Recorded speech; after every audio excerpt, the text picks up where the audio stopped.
তাহলে আমার আপনার কি হবে? আমরা তো কিছুই নয়। আমাদের জীবনকে যেভাবে কাটছে, কেটে যাচ্ছে, তো আল্লাহ রাব্বুল আলামিন আমাদের সকলকে বুঝ দান করুন। আমরা এটা বুঝে আমার এটা পরিবর্তন হয় আমাদের সময়। আমরা সব শিখছি, টাকা পয়সা ইনকাম করার জন্য শিখতে হয়, কাজ শিখতে হয়, ট্রেনিং নিতে হয়, কিন্তু কোরআন ও হাদিসও তো ট্রেনিংয়ের বিষয় আছে। নামাজ তো দেখে দেখে কি নামাজ হয়? এটা কি খাবার জিনিস যে দেখে দেখে গাড়ি ঢুকিয়ে দেবো আর ঘিটিয়ে নেব হয়ে যাবে? নামাজও শিখতে হয়।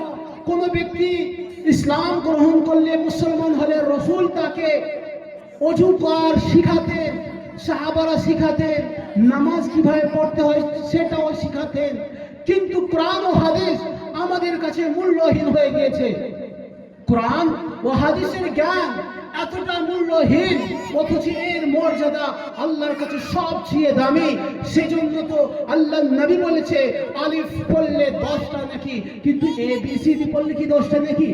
যে এবিসিডির বিষয় বলেছে ওটার কথা বলছে রসুল বলছে। আর রসুলের কাছে সর্বপ্রথম যে ওহীটা এসেছিল সেটা শিখার বিষয় এসেছিল। ফেরেশতা এসে রসুলকে পাঁচড়া হয়ে চাপ দিয়ে ধরে বলে আপনি পড়েন। রসুল বলছে আমি পড়তে জানি না। আবার বলে আপনি পড়েন, বলে আমি পড়তে জানি না।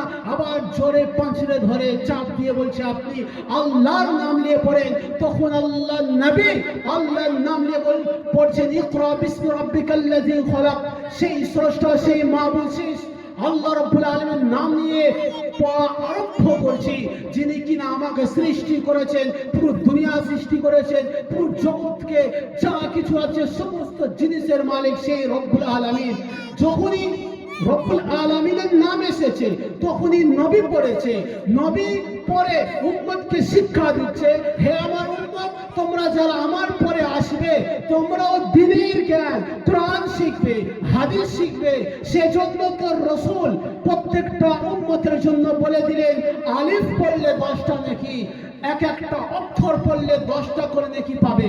তাহলে এই নেকি যদি এত নেকির ব্যাপার হয়, এত ফ্যাসিলিটি, তারপরেও কেন আমাদের বাড়ির বাচ্চারা কেন এখনো কোরআন হাদিস থেকে দূরে? কেন আমাদের নওজোয়ান তরুণ ভাইরা কোরআন হাদিস থেকে দূরে? তাদেরকে কে গাইড করবে? তাদেরকে কে রাস্তা দেখাবে? তাদেরকে কে পরিবর্তন করার কথা বলবে? যে রসুল তো সর্বপ্রথম শিক্ষার কথা বললেন, তারপরে শিক্ষার মর্যাদাও বলে দিলেন আলিফ লাম মিম, 3টে অক্ষরে 10টা নেকি নয়, 3টে অক্ষরে 30টা নেকি, এক একটা অক্ষরে 10টা করে নেকি। তারপরও আমাদের কাছে হাদিস কোরআনের জ্ঞান মূল্যহীন হয়ে গিয়েছে। কারণ কি? যে নেকিটা আমরা কি দেখতে পাই? যে নেকি দেখতে পাই কি? নেকি দেখা যায় না। নেকি নিয়ে কি কোনো দোকানে গিয়ে দিয়ে টাকা পয়সা খাবার কিনতে পারবো? কোনো উপকারে আসবে? সেটাও না। নেকির বিষয়টা হচ্ছে ধার হিসাবে।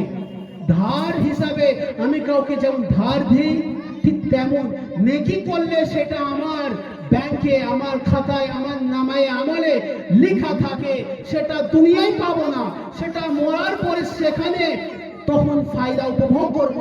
আর এই দুনিয়ার মধ্যে টাকা পয়সা দেখতেও পাই, টাকা পয়সা দোকানে দিলে সেই সময় তার মর্যাদা বুঝে আসে, কিছু পায়।